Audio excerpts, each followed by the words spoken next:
اللہم صلی علی محمد وعلی آل محمد کما صلیت علی ابراہیم وعلی آل ابراہیم انک حمید مجید۔ اللہم بارک علی محمد وعلی آل محمد کما بارکت علی ابراہیم وعلی آل ابراہیم انک حمید مجید۔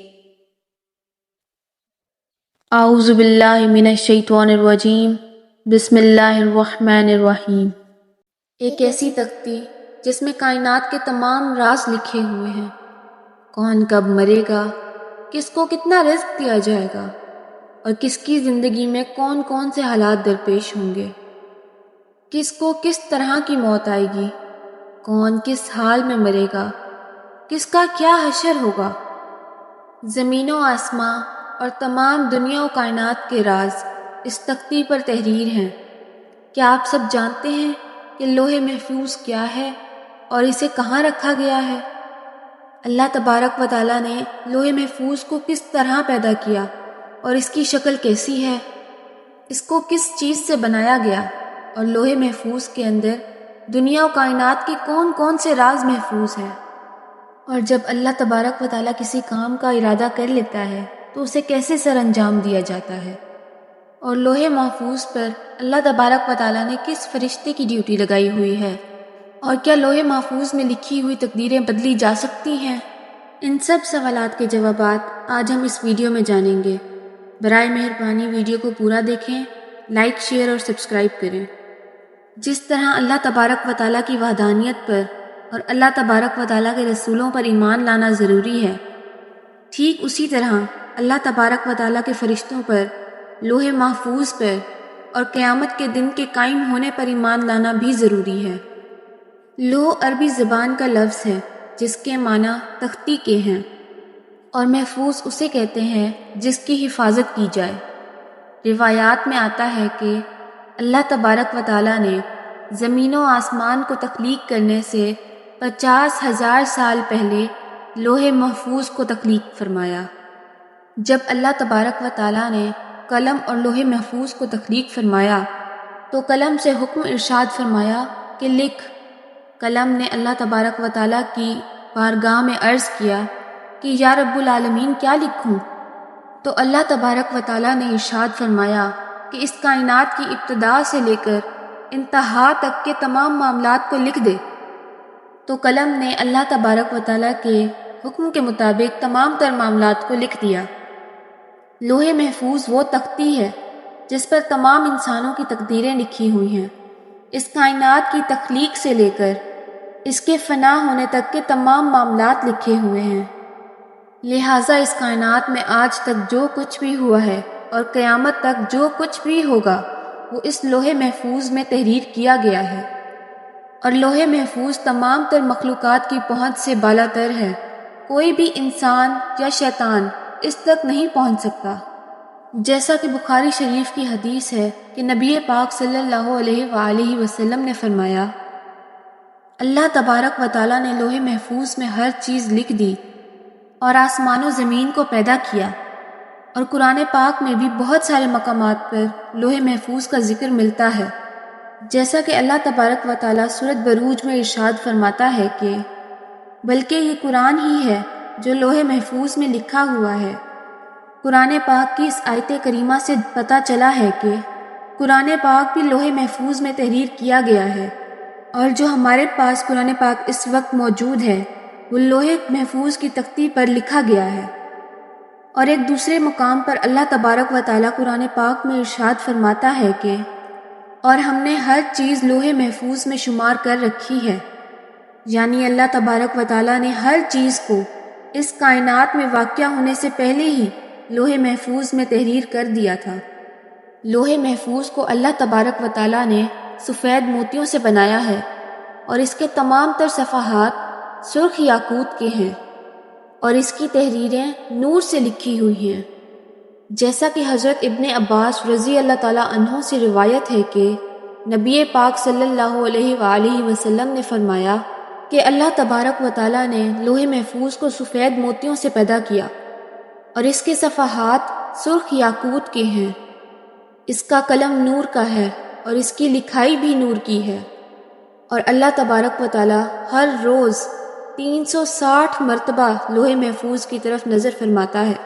چنانچہ اللہ تبارک و تعالیٰ کسی کو پیدا کرتا ہے، کسی کو رزق دیتا ہے، کسی کو زندگی دیتا ہے تو کسی کو موت، کسی کو عزت دیتا ہے تو کسی کو ذلت کی پستیوں میں ڈال دیتا ہے، اور اللہ تبارک و تعالیٰ جو چاہتا ہے وہ کرتا ہے۔ روایت میں آتا ہے کہ لوح محفوظ کی لمبائی زمین و آسمان کے برابر ہے اور اس کی چوڑائی مشرق اور مغرب کے برابر ہے۔ لوح محفوظ عرش کی دائیں جانب ہے اور عرش کے ساتھ لٹکی ہوئی ہے۔ ایک روایت میں آتا ہے، حضرت ابن عباس رضی اللہ تعالیٰ عنہ ارشاد فرماتے ہیں کہ لوح محفوظ کے سینے پر بطور ٹائٹل یہ الفاظ لکھے ہوئے ہیں کہ اللہ تبارک و تعالیٰ کے علاوہ کوئی عبادت کے لائق نہیں، اس کا دین اسلام ہے، اور محمد صلی اللہ علیہ وآلہ وسلم اس کے بندے اور رسول ہیں، اور جو کوئی بھی اللہ پر ایمان لائے گا اور اس کے وعدوں کو سچا جانے گا اور اس کے رسولوں کی اطاعت کرے گا تو اللہ تبارک و تعالیٰ اس کو جنت میں داخل کر دے گا۔ لوح محفوظ پر اللہ تبارک و تعالیٰ نے اپنے مقرر کردہ فرشتے حضرت اسرافیل علیہ السلام کی ڈیوٹی لگائی ہوئی ہے، جیسا کہ حضرت ابو سنان رحمۃ اللہ علیہ فرماتے ہیں کہ اللہ تبارک و تعالیٰ کے سب سے زیادہ قریب لوح محفوظ ہے۔ جب اللہ تبارک و تعالیٰ کسی شے کا ارادہ فرماتا ہے تو لوح محفوظ میں تحریر کر دیتا ہے، تو یہ لوح محفوظ حضرت اسرافیل علیہ السلام کے ماتھے سے ٹکراتی ہے، جبکہ حضرت اسرافیل علیہ السلام اللہ تعالیٰ کی عظمت کی وجہ سے اپنے سر کو جھکائے ہوئے ہیں۔ جب لوح محفوظ حضرت اسرافیل علیہ السلام کے ماتھے سے ٹکراتی ہے تو حضرت اسرافیل علیہ السلام اس پر نظر فرماتے ہیں۔ اگر اس میں اللہ تبارک و تعالیٰ کا حکم آسمان والوں کے لیے ہوتا ہے تو حضرت اسرافیل علیہ السلام اس حکم کو حضرت میکائیل علیہ السلام کے سپرد کر دیتے ہیں، اور اگر تو وہ حکم زمین والوں کے لیے ہوتا ہے تو حضرت جبرائیل علیہ السلام کے سپرد کر دیتے ہیں۔ پس روز قیامت جس چیز کا سب سے پہلے حساب ہوگا وہ لوح محفوظ ہوگی۔ قیامت کے دن جب اللہ تبارک و تعالیٰ لوح محفوظ کو حساب کے لیے بلائے گا تو اس کے تمام جوڑ کانپ رہے ہوں گے، تو اللہ تبارک و تعالیٰ لوح محفوظ سے فرمائے گا، کیا تو نے میرے تمام حکم پہنچا دیے تھے؟ تو وہ اللہ تبارک و تعالیٰ کی بارگاہ میں عرض کرے گی کہ جی ہاں یا رب العالمین۔ تو کہا جائے گا کہ تیرے حق میں کون گواہی دے گا؟ تو وہ اللہ تبارک و تعالیٰ کی بارگاہ میں عرض کرے گی کہ اسرافیل علیہ السلام۔ تو حضرت اسرافیل علیہ السلام کو بلایا جائے گا۔ اس وقت حضرت اسرافیل علیہ السلام کے بھی جوڑ کانپ رہے ہوں گے، تو اللہ تبارک و تعالیٰ حضرت اسرافیل علیہ السلام سے ارشاد فرمائیں گے، کیا لوح محفوظ نے تجھ تک میرے تمام احکامات پہنچا دیے تھے؟ تو حضرت اسرافیل علیہ السلام اللہ تبارک و تعالیٰ کی بارگاہ میں عرض کریں گے کہ جی ہاں یا رب العالمین۔ اس وقت لوح محفوظ کہے گی کہ سب تعریفیں اس رب العالمین کے لیے جس نے مجھے اس برے عذاب سے نجات فرمائی، اور پھر اسی طرح حساب و کتاب کا سلسلہ جاری رہے گا۔ اب بات کرتے ہیں کہ کیا واقعی لوح محفوظ میں تحریر کرتا تقدیروں کو بدلا جا سکتا ہے؟ کیا واقعی دعائیں تقدیریں بدلتی ہیں؟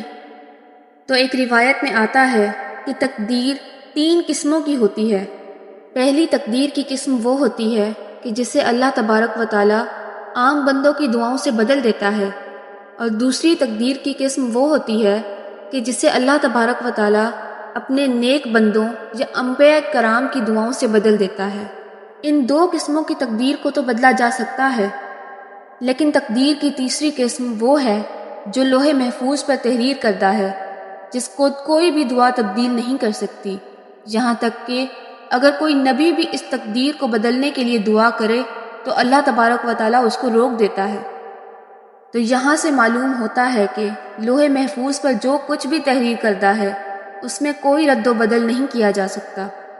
اللہ تبارک و تعالیٰ سے دعا ہے کہ ہم سب مسلمانوں کو شریعت محمدی صلی اللہ علیہ وآلہ وسلم کے مطابق زندگی گزارنے کی توفیق عطا فرمائے، اور قیامت کے روز ہمیں شفاعت محمدی صلی اللہ علیہ وآلہ وسلم سے نوازے۔ آمین یا رب العالمین۔ Thanks for watching. I hope you liked the video. Don't forget to like, share and subscribe. And please press the bell icon so that you can be notified whenever I post a new video. Thank you.